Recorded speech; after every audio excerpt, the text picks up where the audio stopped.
အဲ့ဒါမြတ်စွာဘုရားဘာလဝတ်ထဲမှာလူမိုက်တို့ရဲ့သဘောတဘာဝဟာဘယ်လိုရှိလဲဆိုတာနဲ့ပတ်သက်ပြီးတော့ဒေသနာတော်လေးတွေဟောထားတာကိုမှတ်တမ်းတင်ထားတာရှိတယ်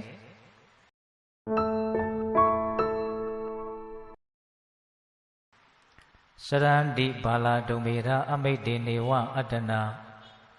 ကရွန်တာပါပကံကမ္မယဟောတိကတုကံဖလံ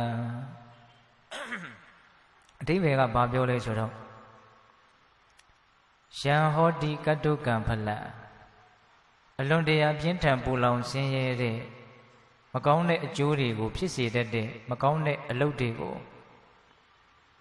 မိုက်မဲတဲ့ပုဂ္ဂိုလ်တွေဉာဏ်မရှိတဲ့ပုဂ္ဂိုလ်တွေဟာလောက်ကြရင်းနဲ့အမိတ်တေနေဝအတ္တနာမိမိဒီပင်နဲ့မိမိရဲ့ရန်သူဖြစ်ပြီးတော့စရန္တိတန်တရားကြီးထဲမှာကျင်လည်နေကြတယ်တဲ့စရန္တိဘာလာဒုံမေရာဉာဏ်နေတဲ့ပုဂ္ဂိုလ်တွေမိုက်မဲတဲ့လူတွေဟာ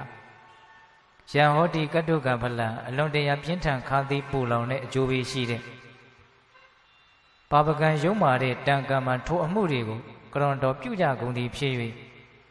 အမိတ်တေနေဝအတ္တနာမိမိတည်ပင်နဲ့မိမိရဲ့ရန်သူဖြစ်ပြီးတော့စရန္တိတန်တရားကြီးထဲမှာကျင်လည်နေကြတယ်တဲ့လူမိုင်းဆိုတာဘယ်လိုသဘောရှိလဲဆိုတာလေးကိုဒီကထာလေးကစိတ်ဝင်စားဖွယ်ဖြစ်အောင်မြတ်စွာဘုရားပြောထားတယ်လူမိုင်းဆိုတာတဲ့လွန်တရားဆင်းရဲတဲ့အကျိုးတွေကိုဖြစ်စေတတ်တဲ့မကောင်းမှုတွေကိုလုပ်ကြရင်းနဲ့တန်တရားကြီးထဲမှာဘလို့ကျင်လဲနေတာလဲဆိုတော့မိမိတည်ပင်လေမိမိရဲ့ရန်သူဖြစ်ပြီးတော့ကျင်လဲနေတယ်တဲ့ကိုယ့်ရဲ့ရန်သူကသူတစ်ပါးမဟုတ်ဘူးနော်မကောင်းတာလုပ်နေတဲ့အချိန်မှာကိုဟာကိုယ့်ရဲ့ရန်သူဖြစ်နေတယ်ပေါ့မကောင်းတာလုပ်မိမယ်ဆိုလို့ရှိရင်မကောင်းမှုရဲ့အကျိုးပေးဆင်းရဲဒုက္ခဆိုတာကိုမရပြီဘူးလားဗျာရမယ်နော်ဒါကြောင့်မကောင်းတာလုပ်ခြင်းသည်မိမိကိုယ်ကိုဆင်းရဲအောင်နှိပ်စက်ခြင်းဖြစ်တဲ့အတွက်ကြောင့်ဒါဟာလူမိုက်ပဲအကြောင်းအကျိုးအကောင်းအဆိုးဝေဖန်ပိုင်းခြားပြီးတော့သိမြင်နိုင်တဲ့ဉာဏ်ပညာမရှိတဲ့ပုဂ္ဂိုလ်ပဲလို့မဆိုနိုင်ဘူးလားဆိုနိုင်တယ်ဒါကိုမြတ်စွာဘုရားကစဉ်းစားစရာလေးဖြစ်အောင်မိမိတည်ပင်နဲ့မိမိရဲ့ရန်သူဖြစ်ပြီးတော့တန်တရားကြီးထဲမှာကျင်လည်နေကြတယ်ဉာဏ်ရှိတဲ့လူတိုင်းကိုယ်ချမ်းသာစေခြင်းတာပဲကောင်းစေခြင်းတာပဲဟုတ်လားဒါပေမဲ့အကယ်၍မကောင်းတာတွေကိုလုပ်မယ်ဆိုရင်တော့ကိုချမ်းသာစေခြင်းလှပတယ်ဆိုတဲ့ကိုပဲကိုဟာပြန်ပြီးတော့နှိပ်စက်နေသလိုမဖြစ်ဘူးလားဖြစ်တယ်ဒါကြောင့်မြတ်စွာဘုရားကမကောင်းတာလုပ်ကြတဲ့ပုဂ္ဂိုလ်တွေဟာကို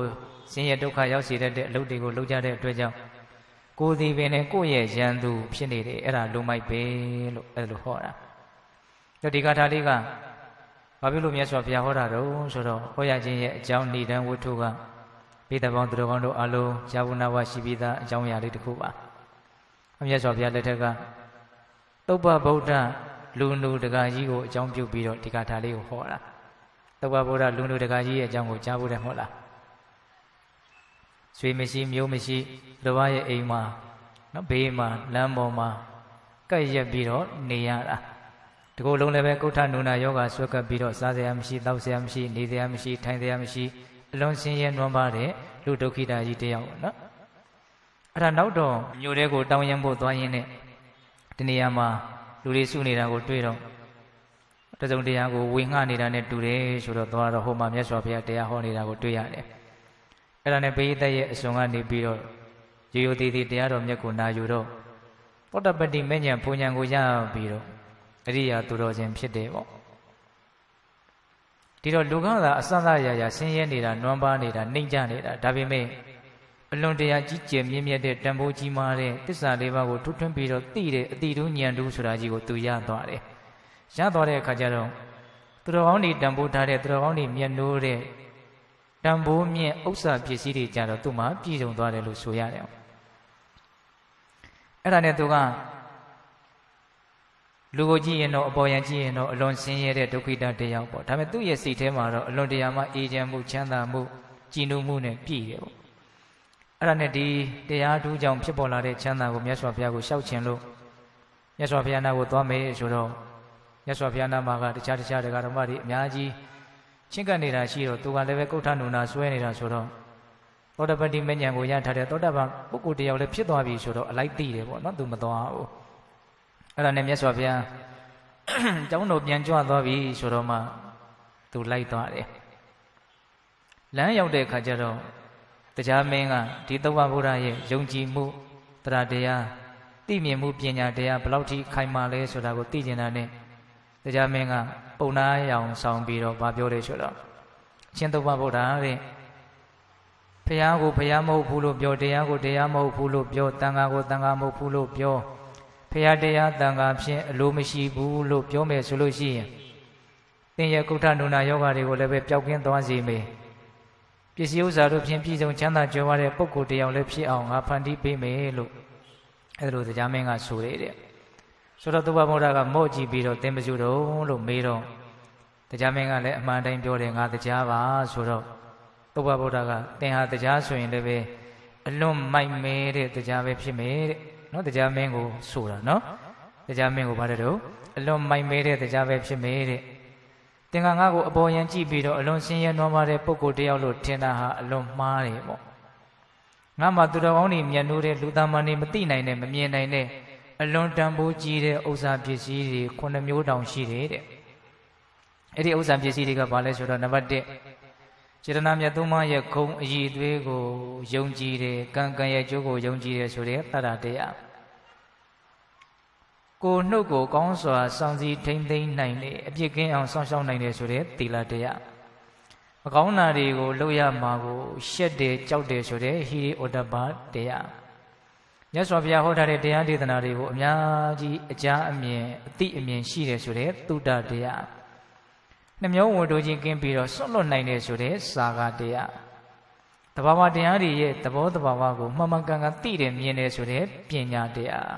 ဥစ္စာပစ္စည်းပဲနှမျိုးတော့9မျိုးနော်တတ္တာဒဏံသီလဒဏံဟိရိဩတ္တပိယံဒဏံသုတ္တဒဏင်္စစာဂောစပညာဝေတတ္တမဒဏံစေတနာ9ပါးဓာတုမှရှိတယ်တဲ့ယတ္တဣတိဒနာအဋ္ဌိအဋ္ဌိယံပုရိတတ္တဝအတ္တလိဒေါတိတံအာဟုအမောကံတတ္တဇီဝိတံဒီယတနာဥစ္စာ9မျိုးကိုပိုင်ဆိုင်ထားတဲ့ပုဂ္ဂိုလ်ဟာယောက်ျားပဲဖြစ်ဖြစ်မိန်းမပဲဖြစ်ဖြစ်အပေါ်ယံကြည့်ရင်ဘလို့အတွင်းတရံကိုစောင့်နေတဲ့ပုဂ္ဂိုလ်ပဲဖြစ်ဖြစ်အတ္တလိဒေါတိတံအာဟုအဲ့ဒါမစင်းရဲမနှွမ်းပါတဲ့ပုဂ္ဂိုလ်လို့ဆိုရမေးတဲ့အမောကံတတ္တဇီဝိတံဒီယတနာ9ပါးကိုပိုင်ပြီးတော့အသက်ရှင်ရတဲ့ပုဂ္ဂိုလ်ရဲ့ရှင်သန်ခြင်းသည်အလွန်တရာမှတန်ဖိုးကြီးများတဲ့ရှင်သန်ခြင်းဖြစ်တယ်လို့လည်းဆိုရမေးတဲ့ဒါတရားမင်းကိုသူရွတ်ပြတဲ့ဂါထာ2ပုဒ်နော်ဒါကြောင့်အပေါ်ယံကြည့်ပြီးတော့ငါ့ကိုလူဒုက္ခိတလူဆင်းရဲတယောက်နွမ်းပါတဲ့လူတယောက်လို့ထင်ရတဲ့အလွန်မှားမယ်ပေါ့ငါရဲ့တဏ္ဍာမှာသူတော်ကောင်းတွေမျက်နှိုးတဲ့တကယ်အဖို့ထိုက်တန်တဲ့ဥစ္စာပစ္စည်းတွေရှိတယ်ဒါကြောင့်ငါဟာချမ်းသာကြွယ်ဝတဲ့ပုဂ္ဂိုလ်တယောက်ဖြစ်တယ်လို့ရဲရဲဝံ့ဝံ့ပြောတာဟုတ်လားအဲ့ဒါနဲ့တရားမင်းကဝမ်းသာပြီးတော့သူ့ရဲ့အရင်မြတ်စွာဘုရားကြီးကိုရောက်အောင်ရှိကနေသွားပြီးတော့မြတ်စွာဘုရားကိုလျှောက်တယ်သုဗ္ဗဗုဒ္ဓရဲ့တရားတရားကိုတပည့်တော်သွားပြီးတော့စမ်းကြည့်တာတဲ့တုံလှုပ်ခြင်းမရှိဘူးဒီတော့မြတ်စွာဘုရားကသင်လိုတရားတရား1000သွားပြီးတော့နှောင့်ယှက်ဖြစ်စည်းမယ်ဆိုရင်တောင်တုံလှုပ်ခြောက်ခြားစရာအကြောင်းမရှိဘူးတဲ့ဘာဖြစ်လို့ဆိုတော့သစ္စာ၄ပါးကိုပฏิဝေဒအဆင့်နဲ့မဲ့ဉဏ်ဖြင့်ထိုးထွင်းပြီးတော့သိတဲ့အနေအထားကိုရောက်သွားပြီခန္ဓာဟာဆင်းရဲခြင်းများတာဖြစ်တယ်ဆိုတဲ့လောကကြီးရဲ့ပထမအမှန်တရားကိုထိုးထွင်းပြီးတော့သိသွားပြီလောဘသည်ဒုက္ခဖြစ်ခြင်းရဲ့အကြောင်းတရားအမှန်ဖြစ်တယ်လို့ဆိုတဲ့ဒုတိယလောကကြီးရဲ့အမှန်တရားကိုထိုးထွင်းပြီးတော့သိသွားပြီလောဘချုပ်ခြင်းသည်ဒုက္ခချုပ်ခြင်းဖြစ်တယ်ဆိုတဲ့တတိယនិရောဓသစ္စာကိုထိုးထွင်းပြီးတော့သိသွားပြီသမာဓိဋ္ဌိအမြင်မှန်ကောင်းဆောင်တဲ့မဂ်ခင်၈ပါးသည်ဒုက္ခချုပ်ရာသို့ဆက်ရောက်စေတဲ့အကျင့်လမ်းကြောင်းအမှန်ဖြစ်တယ်ဆိုတဲ့စရုဒ္ဓမဂ္ဂသစ္စာကိုလည်းထိုးထွင်းပြီးတော့သိသွားပြီဒါကြောင့်အရိယာသူတော်စင်ဖြစ်တော်တဲ့အတွက်ကြောင့်ဘလို့မှသူ့ကိုတုံလှုပ်အောင်လုပ်လို့မရအောင်အဲ့ဒီမှာတရားမင်းဝမ်းသာပြီးတော့ပြန်တယ်မကြခင်ပဲသုဗ္ဗဗုဒ္ဓမြတ်စွာဘုရားကြီးရောက်လာပြီးတော့မြတ်စွာဘုရားရဲ့ကျေးဇူးကြောင့်အတိတုဉာဏ်တုကိုရလို့သူဟာအလွန်ချမ်းသာတဲ့ပုဂ္ဂိုလ်တစ်ယောက်ဖြစ်နေပါတယ်ဆိုတာကိုမြတ်စွာဘုရားကိုသူလျှောက်တယ်သူပြောချင်တာလေးတွေသူလျှောက်ချင်တာလေးတွေလျှောက်ပြီးတော့သူနေတဲ့နေရာကိုသူပြန်လာတယ်ကျောင်းတော်ကနေပြန်လာတယ်အဲ့လိုပြန်လာတဲ့အချိန်မှာလမ်းမှာ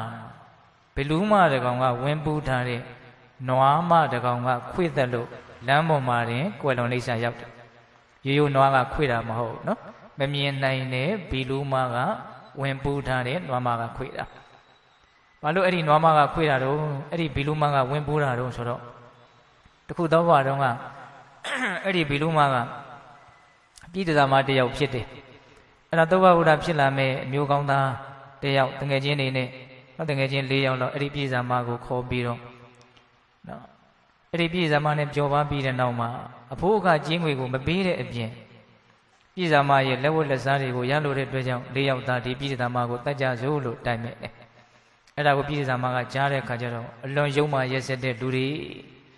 တင်းတို့တကယ်လို့ငါ့ကိုသာတတ်မယ်ဆိုလို့ရှိရင်ငါသည်ဒီတင်းတို့ကိုပြန်ပြီးတော့တတ်နိုင်တဲ့ပုံကိုဖြစ်ပြရစီလို့အဲ့လိုဆူတောင်းတယ်လို့ဆိုတယ်အဲ့ဒါဒီတတိသား၄ယောက်ကလည်းတတ်တာပဲအဲ့ဒါအဲ့ဒီပြည်ဇာမကလည်းဘီလူးမှဖြစ်ပြီးတော့ဘဝပေါင်းများစွာဒီအမျိုးသား၄ယောက်ကိုလိုက်ပြီးတော့တတ်တာမယ်အဲ့ဒီအမျိုးသား၄ယောက်ထဲကတယောက်ပေါ့သုဘဗုဒ္ဓအဲ့ဒါရဟန်းတော်တွေကလမ်းပေါ်မှာဒီသုဘဗုဒ္ဓရဲ့ရုပ်အလောင်းကိုတွေ့တဲ့အခါမှာမြတ်စွာဘုရားကိုမေးကြတာသုဘဗုဒ္ဓဘယ်ဘဝရောက်တော့တာဝရိန္ဒနတ်ပြည်ကိုရောက်တဲ့အရိယသူတော်စင်ဖြစ်တဲ့အတွက်ကြောင့်အဲ့လိုမြတ်စွာဘုရားဖြေတဲ့အခါရဟန်းတော်တွေကဒီလိုသောတပတ္တိမဉ္ဇဉ်တူကိုရမယ်ပုဂ္ဂိုလ်တယောက်ဟာဘယ်နဲ့ကြောင့်အနုအရွယ်ဘဝကုဋ္ဌယောဂကြီးဆွဲကပ်ပြီးတော့အလွန်ဆင်းရဲတဲ့ဒုက္ခိတတယောက်ဖြစ်ရတယ်လေအဲ့လိုမေးတဲ့အခါမြတ်စွာဘုရားကဒါကလည်းပဲသူ့အကြောင်းနဲ့သူ့အကျိုးပဲဆိုတဲ့အဓိပ္ပာယ်နဲ့တခုသောဘဝတုန်းကပိစိကဗုဒ္ဓရှင်မြတ်ဓမ္မကိုပစ္စည်းဥစ္စာအရွယ်မမာနဒါတွေလွှမ်းမိုးပြီးတော့ဒီသုဘဗုဒ္ဓဖြစ်လာမဲ့တထေသားကပိစိကဗုဒ္ဓအရှင်မြတ်ကိုနော်လူနူလူရွယ်လူချင်းရဲ့ပဲလို့အဲ့လိုဆက်ဆူရေရုပ်ခဲ့တယ်လို့ဆိုတယ်နော်ဘာလို့သူကအဲ့လိုပြောတော့ဆိုတော့တခြားသောလူတွေကတော့သူ့ကိုဝိုင်းပြီးတော့အရေးပေးကြတယ်ဂယုစိုက်ကြတယ်ဒါပေမဲ့ပိစိကဗုဒ္ဓအရှင်မြတ်ကတော့ကိလေသာကင်းပြီးသားပုဂ္ဂိုလ်ဖြစ်တဲ့အတွက်ကြောင့်သူလန်းသူသွားပြီးတော့အေးအေးဆေးဆေးနေတာပေါ့ဒါကိုသူကမမာနနဲ့သူ့ကိုအလေးမပြုတ်နိုင်ရကောင်းလားဆိုတဲ့သဘောပေါ့နော်ဝတ်ထားတဲ့သင်္ကန်းကလည်းပဲအချုပ်အဆက်အဖအထီးနော်တပိတ်မဲမဲပိုက်ပြီးတော့သူများအိမ်ကလောင်းတာလှူတာကိုစားတာဆိုတော့သူ့စိတ်ထဲမှာအထင်လဲအလွန်သေးမယ်ပေါ့အဲ့ဒါနဲ့ပိစိကဗုဒ္ဓကိုအနုအရွယ်လူစင်းရဲလို့ဒီလိုမျိုးဆဲရေးခဲ့တာအဲ့ဒါကြောင့်မလို့သူဟာလူဒုက္ခိတတယောက်ဖြစ်ရတယ်ဝစီကံလွန်ကျူးမှုရဲ့ဒဏ်ကိုခံရတာပေါ့နော်ဒါပေမဲ့ဒီဝစီကံဆိုတာကလည်းပဲမနောကနဲ့ကင်းပြီးတော့မဖြစ်ပါဘူးဟုတ်လားအတပိတပေါင်းသူတော်ကတော့ဒီနှုတ်ကလေးကတစ်ခါတစ်ခါမှလွယ်ထွက်သွားတာလေးတွေမရှိဘူးလားဒါသတိထားဖို့မလိုဘူးလားဗျာလို့တယ်အဲ့ဒီမှာမြတ်စွာဘုရားကဒီအကြောင်းအရာလေးနဲ့ဆက်ဆက်ပြီးတော့သောသောဂါထာလေးကိုဟောတာစရန္တိပါဠတုံမေတာအမိတ်တေနေဝအတ္တနာလူမိုက်တွေဟာတန်တရားကြီးထဲမှာဘလို့ပုံစံနဲ့သွားနေတာလေမိမိဒီပင်လေမိမိရဲ့ရန်သူဖြစ်ပြီးတော့သွားနေတာတဲ့ဘာဖြစ်လို့တော့ယံဟောတိကတုကံဖလံအလွန်ပြင်းထန်ခါသည်ပူလောင်ဆက်ရှားတဲ့အကျိုးပေးရှိတဲ့မကောင်းတာတွေကိုလုပ်ကြတဲ့အတွက်ကြောင့်ဟုတ်လားဒါကြောင့်လူမိုက်ဆိုတာဘလို့သဘောရှိတော့ကိုယ့်ကိုဆင်းရဲစေမဲ့မကောင်းတဲ့အလုပ်တွေကိုလုပ်ရင်းနဲ့ကိုယ်ဒီပင်လေကိုယ့်ရဲ့ရန်သူဖြစ်ပြီးတော့တန်တရားကြီးထဲမှာကျင်လဲနေတာအဲ့ဒါလူမိုက်ပဲတဲ့ဒါလူမိုက်ရဲ့အဓိပ္ပာယ်နော်အဲ့တော့ဒီနေရာမှာဦးဇင်းတို့ပုထုဇဉ်လူသားတွေဆိုတာကမကောင်းတာလုပ်တဲ့အခါမှာမကောင်းတာကရုပ်တရက်အကျိုးကပေးသေးတာမဟုတ်အဲ့လိုမကောင်းမှုအကျိုးမပေးသေးခင်မှာတော့ကိုလှုပ်ထားတဲ့မကောင်းမှုတနည်းအားဖြင့်ကိုလှုပ်နေတဲ့မကောင်းမှုနဲ့ပတ်သက်ပြီးတော့ပြားရည်လို့ချိုတယ်လို့အောင်းမိတယ်တဲ့မကောင်းမှုကအကျိုးမပေးသေးခင်မှာတော့မကောင်းမှုကိုလူမိုက်တွေကဘလို့ထင်တယ်ပြားရည်လို့ချိုတယ်လို့ထင်တယ်တဲ့အကျိုးပေးပြီလဲဆိုတော့မှဆင်းရဲဒုက္ခကိုပဲရင်ဆိုင်ကြရတာဒီဂါထာလေးလည်းပဲဒီအကြောင်းအရာလေးနဲ့ဆက်ဆက်ပြီးတော့ပြောကြကောင်းတဲ့ဂါထာလေးလည်းပဲပါဠိဝတ်ထဲမှာမှတ်တမ်းတင်ထားတာရှိတယ်မဒုဝမညတိပါလောယာဝပါပါနပိစတိယရာစပစ္စတိပါပံဘာလောဒုက္ခနိကိစတိတဲ့ယာဝအကျဉ်းများလောက်သောကာလပတ်လုံးပါပါမကောင်းမှုသည်နပိစတိအကျိုးမပေးသေးတာဝထိုမကောင်းမှုအကျိုးမပေးသေးသမျှကာလပတ်လုံးဘာလောလူမိုက်သည်ပါပါမကောင်းမှုကိုမဒုဝမညတိပြားရည်လိုချိုးမြိန်နေလို့ထင်တယ်မကောင်းတာတွေအကျိုးမပေးသေးခင်မှာတော့လူမိုက်ဟာပါတယ်တော့မကောင်းမှုကိုပြားရည်လိုချိုးတယ်လို့ထင်တယ်ဒီလိုလူမျိုးတွေလောကကြီးမှာအများကြီးမရှိဘူးလားရှိတယ်နော်လုံနေရတာကိုပဲရတာတွေ့ကွက်ကိုလဲလာပြီးဟုတ်လာပြီးလို့ထင်နေတာပေါ့နော်ယရာစပစ္စတိပါပံဘာလောဒုက္ခနိကိစတိတဲ့မကောင်းမှုအကျိုးပေးပြီလဲဆိုရောအဲ့ဒီပုဂ္ဂိုလ်ဟာဒုက္ခနိကိစတိဆင်းရဲတွင်နဲ့ကြာသွားတယ်လို့နော်ဆင်းရဲတဲ့နေရာကြီးကိုရောက်သွားတယ်လို့ဆင်းရဲနဲ့ပဲတွေ့ရတော့တာဒီကထာလေးကိုလည်းပဲမြတ်စွာဘုရားအကြောင်းမဲ့ဟောတာမဟုတ်ပါဘူးဦးဇင်းတို့မြတ်စွာဘုရားလက်ထက်ကတကောရာမှာဣတရေရတဲ့ရှင်မဥပ္ပလွန်ထီရီဆိုတာပေးတဲ့တို့ကြားဘူးနော်လူဝါကအလွန်တရာမှရုပ်ရည်စင်တင့်တယ်ခြင်းရှိတဲ့ချမ်းသာကြွယ်ဝတဲ့တတိသမီးတယောက်ဘေကုဏီမှာဖြစ်ပြီးဆိုတော့တရားနှလုံးကျင့်သုံးရင်းနဲ့ယဟန္တာဖြစ်တယ် ယန္တာဖြစ်တော့တောကြောင်းလေးမှာတပါးတဲ့သတင်းသုံးတယ်အဲ့ဒီမှာဘာဖြစ်လာလဲဆိုတော့သူ့ကိုလူဘွားတုန်းကတစ်ဖက်သက်ဆွဲလန်းနေတဲ့နန္ဒလူလင်ဆိုတာရှိတယ်လူဘွားတုန်းကဘလို့မှမကတ်နိုင်တဲ့အနေအထားသူကတော်တော်ဆိုးတဲ့မိုက်တဲ့လူပေါ့နော်အဲ့ဒါအရှင်မတော်ထဲမှာတပါးတဲ့နေတယ်ဆိုတာကိုလည်းသူသိတော့အဲ့တော့သွားပြီးတော့သူကပြင်မာတာစော်ကားတာအဲ့ဒါပြင်မာစော်ကားပြီးတဲ့နောက်မှာပဲတောက်လျှောက်အရှင်မရဲ့မျက်လုံးအကြည့်ဆုံးတဲ့နေရာမှာပဲသူမြင်မြို့တယ်ဒီတော်ထဲမှာပဲမြင်မြို့တယ်အဲ့ဒါကိုအကြောင်းပြုပြီးတော့မြတ်စွာဘုရားစောစောကကာထာလေးကိုဟောတာမတုဝမညတိပါလောယာဝပပနာပိစတိမကောင်းမှုအကျိုးမပေးသေးခင်မှာတော့လူမိုက်တွေကမကောင်းမှုကိုပြားရည်လို့ချိုမြိန်နေလို့ထင်ကြတာတဲ့ကြရာစပစ္စတိပပံဘာလောဒုက္ခနိကိစတိမကောင်းမှုအကျိုးပေးပြီလဲဆိုရောဆင်းရဲဒုက္ခကိုပဲလူမိုက်တွေဟာတွေ့ကြရတော့တာစဉ်းစားကြရမကောင်းဘူးလားကောင်းတယ်ဒါလေးနဲ့ဦးဇင်းတို့ပတ်သက်ပြီးတော့နောက်ထပ်စဉ်းစားစရာဂါထာလေးတစ်ပုဒ်ဒါလေးလည်းပဲတော်တော်မှတ်သားစရာကောင်းတယ်နာဟိပါပံကတံကမ္မံတိစုခိရံဝမုစ္စတိတဟန္တံဘာလမနွေတိဘတ္တမသန္တောဝပါပကောတဲ့တိစုခိရံညှစ်ပြီးကသာနွားတို့သည်နမုစ္စတိမချင်မသို့အခိုးမလွတ်သေးဘူးတဲ့နွားတို့ကညှစ်ပြီးခါစားမှာတော့လက်လက်ဆက်ဆက်ပေါ့နော်ချင်သွားတယ်တိုးသွားတယ်အမြုပ်တွေထလာတယ်လို့မရှိဘူးအဲ့လိုပဲတဲ့ကတံပြုသစ္စာဖြစ်သောပါပမကောင်းမှုသည်နမုစ္စတိအခိုးမပေးသေးဘူးအကျိုးမပေးသေးဘူးအခိုးမလွတ်သေးဘူးညစ်ပြီးကသာနွားနို့လိုပဲအကုသိုလ်ကပြုတ်ပြီးကသာမှာတော့ဘာမှသိပြီးတော့ထူးခြားမှုမရှိဘူးပေါ့နော်အကျိုးမပေးသေးခင်မှာကိုပြောတာဟုတ်လားအကျိုးပေးပြီလဲဆိုရင်တော့တဲ့မုတ်ဆန်တော့အဖို့လွတ်လာပြီအကျိုးပေးလာပြီအစွမ်းပြလာပြီဆိုရင်တော့ဘတ္တမဆန်တော့ပြန်ဖုံးထားတဲ့ပါဝကောဣဝမိကြီးကဲကဲသို့ဘာလန်လူမိုက်ကိုတဟန်တန်လောင်ကျွမ်းစီလေးအနှွေတိအစင်လိုက်တဲ့ပြောပုံကလေးအလွန်တရာမှကြစ်လက်သိသိရနော်မကောင်းမှုအကျိုးပေးပြီလဲဆိုရောပြဖုံးထားတဲ့မိခဲလိုလူမိုက်ကိုလောင်ကျွမ်းစီပြီးတော့အစင်လိုက်တဲ့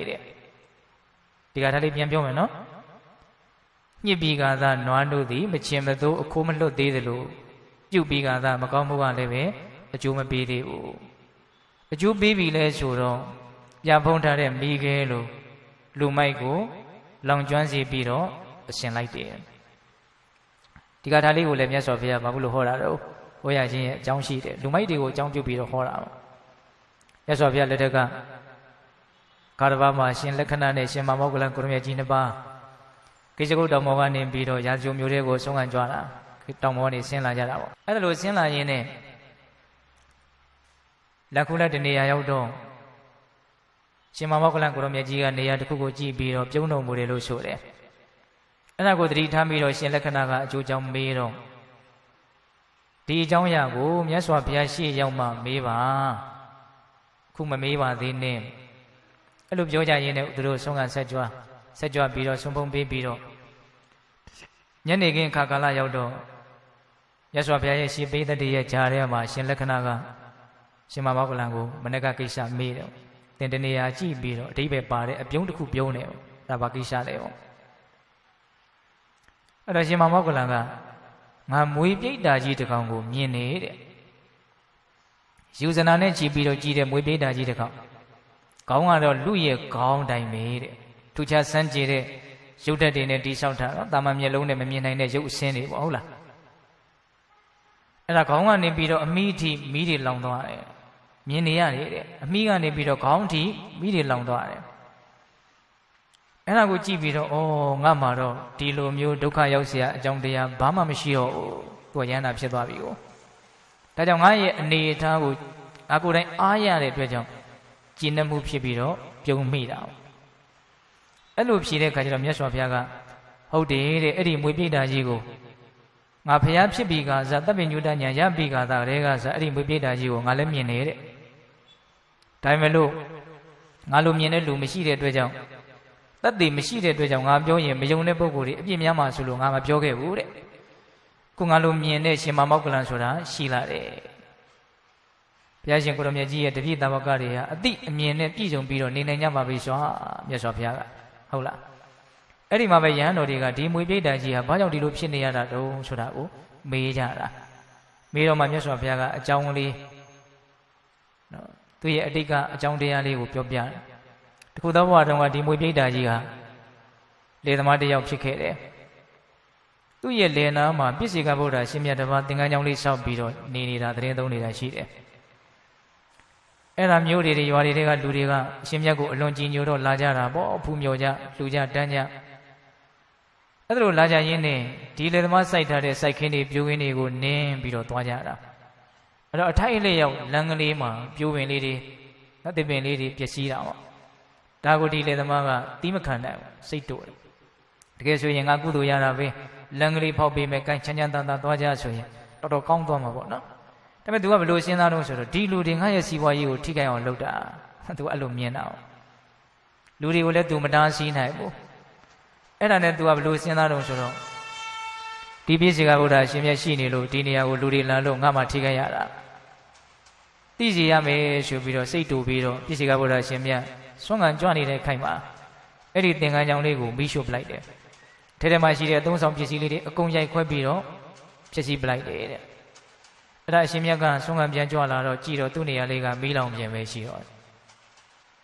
ကိလေသာကင်းတော်မူပြီးသားဖြစ်တဲ့အတွက်ကြောင့်ဘာစိတ်ထိခိုက်မှုမှမရှိပါဘူးတခြားချမ်းသာတဲ့နေရာကိုကြွသွားတာပေါ့သူ့မှာတော့ဘာပြဿနာမှမရှိဘူးအဲ့ဒီပြဿနာရှိတာကလှုပ်လိုက်မိတဲ့ပုဂ္ဂိုလ်မှာပြဿနာကရှိနေတယ်မကြခင်မှာပဲမြို့တဲ့ရွာထဲမှာရှိတဲ့ပြည့်စေကဗုဒ္ဓရှင်မြတ်ကိုကြည်ညိုကြတဲ့တရားတော်မတွေကအုံနဲ့ကျင်းနဲ့ရောက်လာကြပြန်ရောဟာအရှင်မြတ်မရှိတော့ဘူးဘယ်ကြွသွားလဲမသိဘူးတော့ဒီလေသမားကစိတ်တူနေတာမင်းတို့ကြည်ညိုတဲ့ပုဂ္ဂိုလ်ကိုဒီနားမနေနိုင်အောင်ငါပြီးရွှေ့ပလိုက်ပြီဒီနေရာလေးကိုငါလှုပ်ပလိုက်တာမင်းတို့ဘာလို့ချင်းသေးလဲဆိုတဲ့သဘောပေါ့ဒေါသဖြစ်လာတော့သူလည်းပြောတာပေါ့အဲ့ဒီတော့ဟိုဘက်ကပုဂ္ဂိုလ်တွေကလည်းပဲပြည့်စေကဗုဒ္ဓအရှင်မြတ်ကိုမဖူးတွေ့ရတာဒင်းညောင်ပဲဆိုပြီးတော့သူ့ပေါ်မှာစိတ်တူကြတယ်ဒီလိုယုံမှကြောင့်ဒီလိုတို့ကြည်ညိုစရာပုဂ္ဂိုလ်နဲ့လွဲရတယ်ဆိုပြီးတော့အဲ့ဒါနဲ့ဒေါသအလျောက်တယောက်တက်လက်ဝိုင်းပြီးတော့ရိုက်နှက်ကြတာအဲ့ဒီနားနဲ့အသက်ပြောက်ရှာတယ်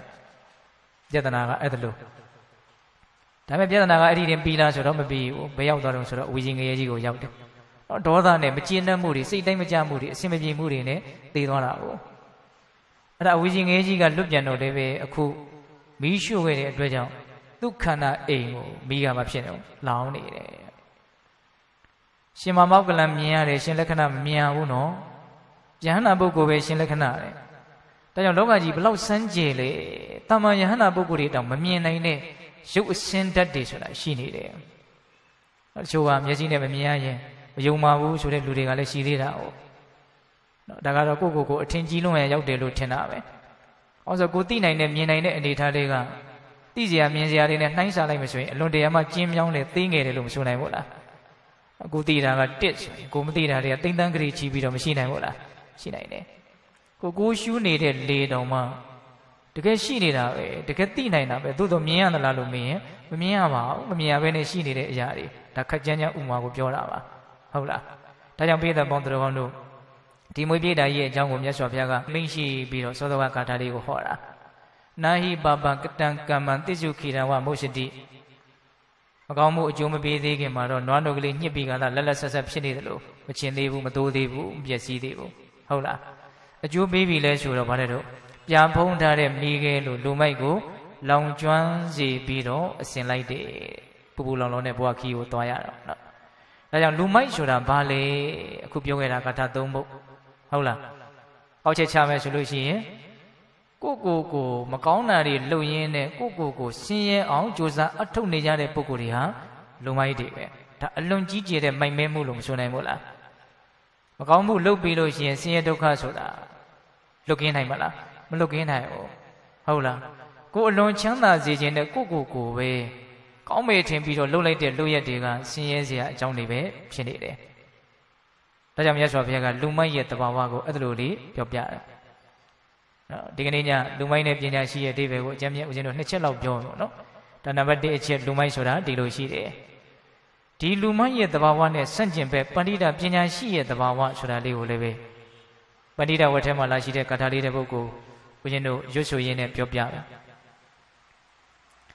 ဥဒကင်ညိနယန္တိနိဋ္ဌိကဥတုကာရာဓမ္မယန္တိတေဇနံဒါရုံဓမ္မယန္တိတစ္ဆကအတ္တနာဓမ္မယန္တိပန္တိတာနိဋ္ဌိကလေသမားတို့သည်ဥဒကံရေကိုနေယန္တိမိမိလိုတဲ့နေရာကိုမြောင်းကလေးတွေသွဲပြီးတော့ယူကြတယ်ဒါသူတို့ရဲ့အလုပ်ပေါ့နော် လေသမားတွေကရေကိုကိုလိုတဲ့နေရာကိုမြောင်းသွဲပြီးတော့ယူကြတယ်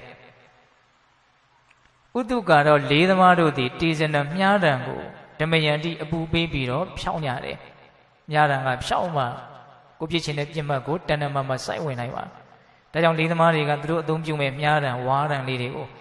ဝေဝိုက်နေတာလေးတွေကိုတဖြောင်းနဲ့ဖြစ်တော့အပူပေးပြီးတော့မလုပ်ကြတော့ဖြောင်းကြတယ်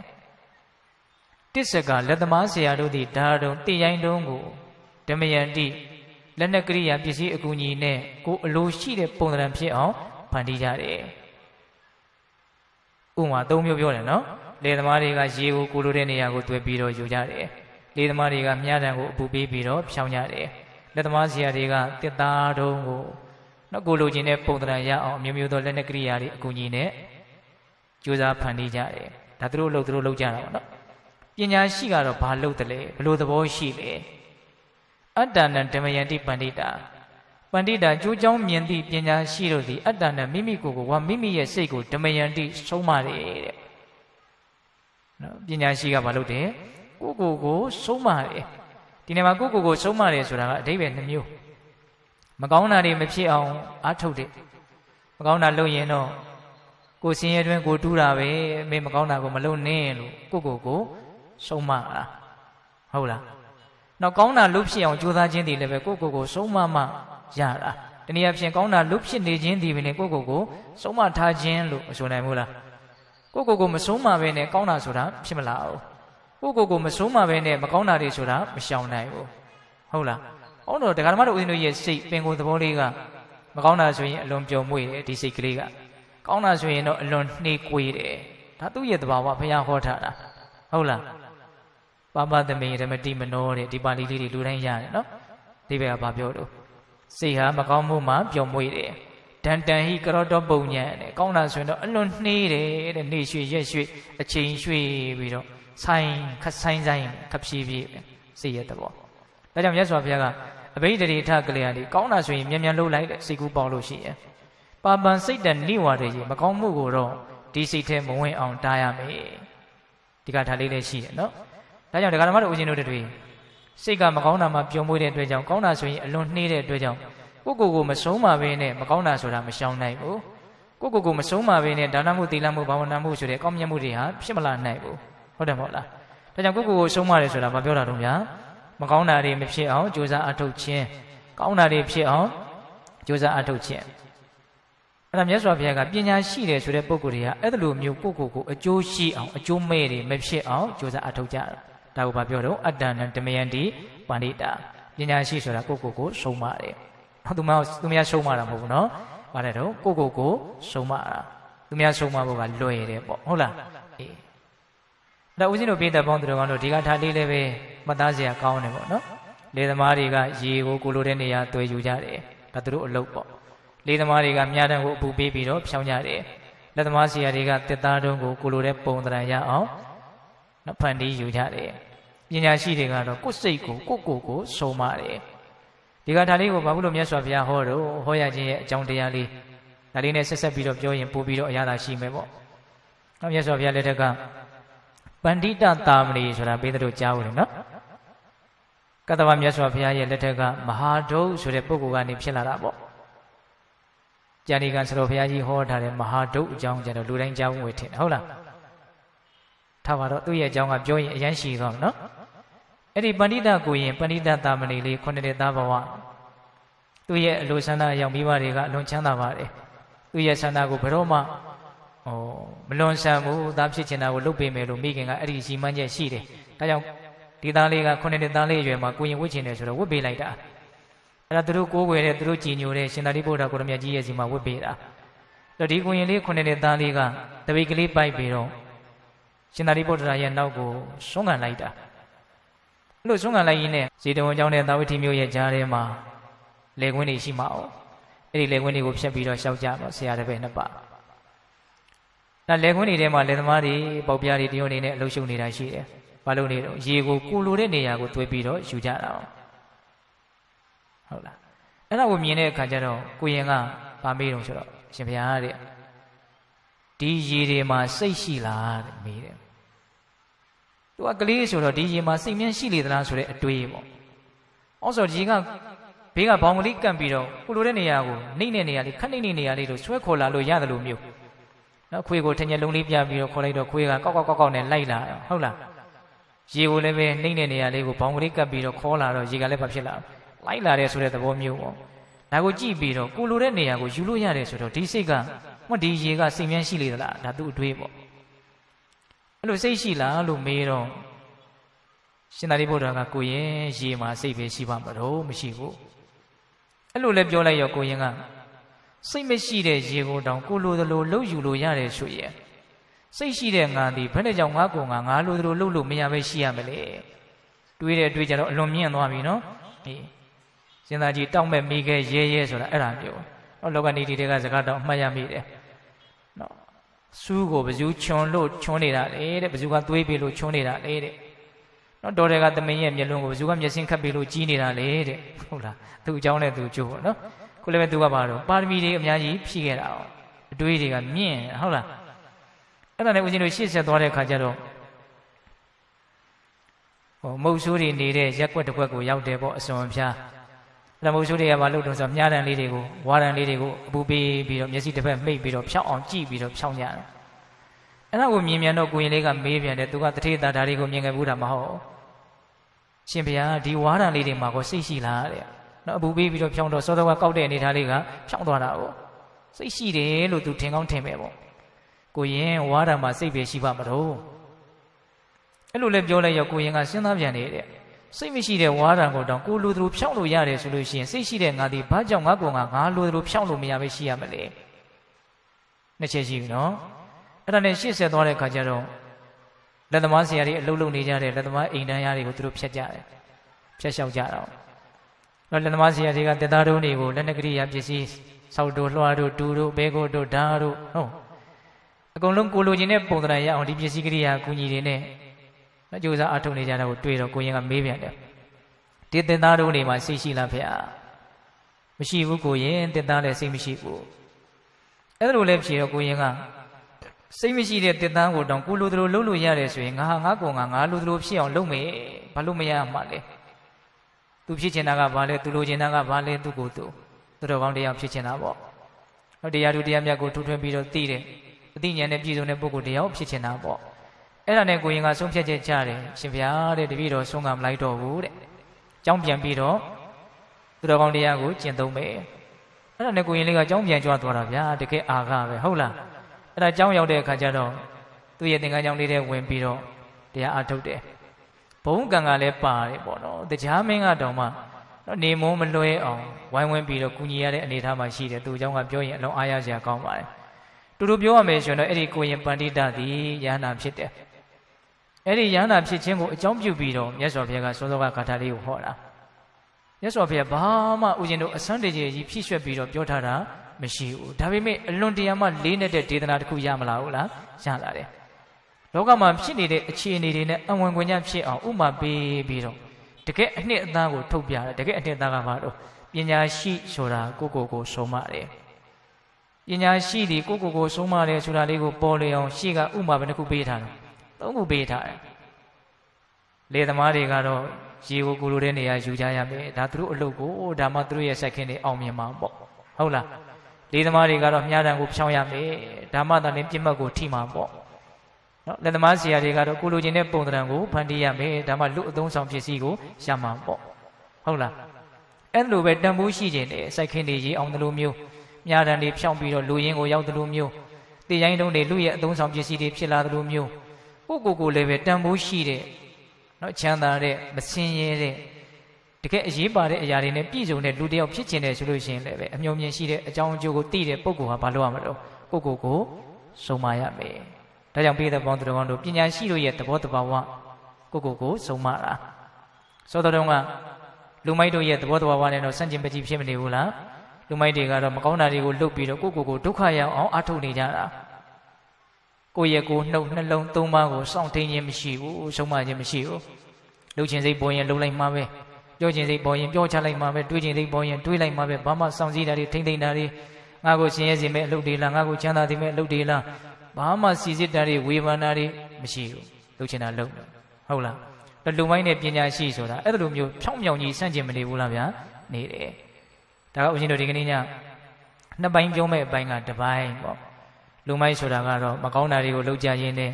ကိုဆင်းရဲအောင်အထောက်ကြတဲ့ပုဂ္ဂိုလ်တွေကိုယ်ဒီပင်လည်းကိုယ့်ရဲ့ရန်သူဖြစ်နေတဲ့ပုဂ္ဂိုလ်တွေပညာရှိဆိုတာကတော့အကြောင်းအကျိုးအကောင်းအဆိုးဝေဖန်ထောက်ချင်းပြီးတော့ကိုယ်ဆင်းရဲစေမဲ့မကောင်းတာတွေမဖြစ်အောင်ကိုယ်ချမ်းသာစေမဲ့ကောင်းတာတွေဖြစ်အောင်ကိုအမျိုးပဲ့ပြင်ဆုံးမပြီးတော့နားချပြီးတော့ကောင်းတာတွေဖြစ်အောင်မကောင်းတာတွေမဖြစ်အောင်ကြိုးစားအထောက်ကြတဲ့ပုဂ္ဂိုလ်တွေကိုကျတော့ဘာလို့ခေါ်မလို့ပညာရှိဒါတရားရဲ့ပထမပိုင်းပေါ့နော်အဲ့တော့ဦးဇင်းတို့တရားဒုတိယပိုင်းဆက်သွားရအောင်နော်ဒုတိယပိုင်းမှာလူမိုင်းနဲ့ပညာရှိဆိုတာနဲ့ပတ်သက်ပြီးတော့ရသော်ဘုရားဟောထားတဲ့ဒေသနာလေးနှစ်ပုဒ်ပါဠိဝတ်ထဲပဏိဒဝတ်ထဲမှာပါတဲ့ဂါထာတွေတော့မဟုတ်ဘူးအပမာဒဝတ်ထဲမှာပါတဲ့ဂါထာလေးတွေဘယ်လိုဟောထားလဲဆိုတော့ပမာဒမနုယုံဇန္တိဘာလာတုံမေတိနောဇနာအပမာတင်စမေရာဝီဒဏ္ဍတိထံဝရခတိ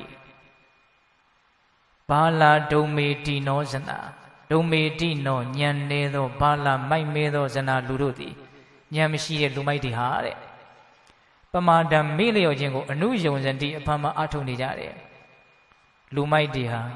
တန်ဖိုးရှိတဲ့ဘဝလေးကိုရလာတာတန်ဖိုးနားမလဲပဲနဲ့မေ့ဖို့ပဲကြိုးစားနေတယ်တဲ့လူမိုက်ဆိုတာဘာလဲတော့မေ့ဖို့ပဲကြိုးစားနေတယ်တဲ့ကုသိုလ်ကောင်းမှုတွေကိုအမှတ်ရခြင်းဆိုတဲ့အပမာဒမိမိခန္ဓာမှာထင်ရှားဖြစ်ပေါ်တာကိုတိပြီးတော့နေခြင်းအမှတ်တရရနေခြင်းဆိုတဲ့အပမာဒဒီအပမာဒရဲ့တန်ဖိုးကိုလည်းနားမလဲဘူးအခွင့်ကောင်းအခါကောင်းရဲ့တော့တန်ဖိုးကြည့်ပုံကိုလည်းနားမလဲဘူးကိုယ်တွေးတွေကိုယ်အာယုန်တွေနဲ့ကိုယ်စိတ်ကူးနဲ့ကိုယ်ထင်ရမြင်ရတွေရမ်းတမ်းပြီးတော့ဖြစ်တယ်လို့ဘဝမှာမိမိရောပေါ့ဆာနေကြတာပမာဒမနုယုံဇန္တိဘာလာတုံမေတိနောဇနာလူမိုက်ဆိုတာမေးဖို့ကြိုးစားနေတဲ့လူ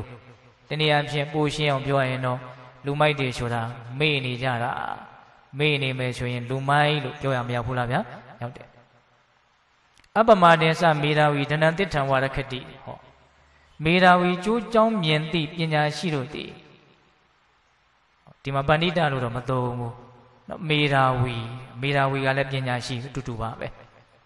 ပညာရှိတွေကတော့တဲ့တိထံမြတ်လာဆိုသောဒဏ္ဍဥစ္စာပစ္စည်းကိုရခတိဤဝါစောင့်ရှောက်တဲ့ကဲ့သို့အပမာဒမမိမလျော့ခြင်းဆိုတဲ့အပမာဒတရားကိုမပြည့်စည်အောင်ရခတိစောင့်ရှောက်တယ်ပညာရှိဆိုတဲ့ပုဂ္ဂိုလ်တွေကတော့မမိမလျော့ခြင်းလို့ဆိုတဲ့အပမာဒဒီတတိတရားကလေးပြည့်စည်မသွားအောင်အစဉ်အမြဲစောင့်ရှောက်တယ်ဥပမာ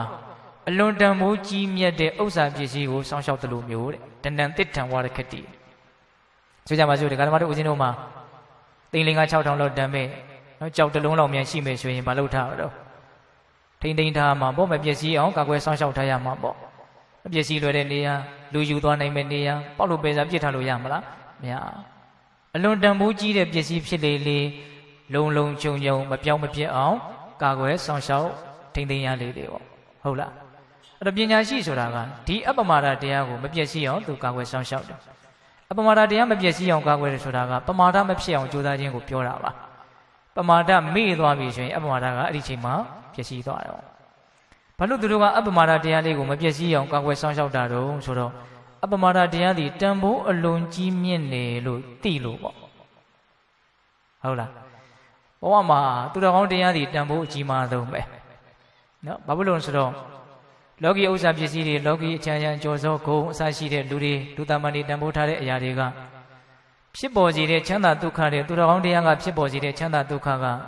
အလွန်အမင်းမနှိုင်းမရှင်သာလောက်အောင်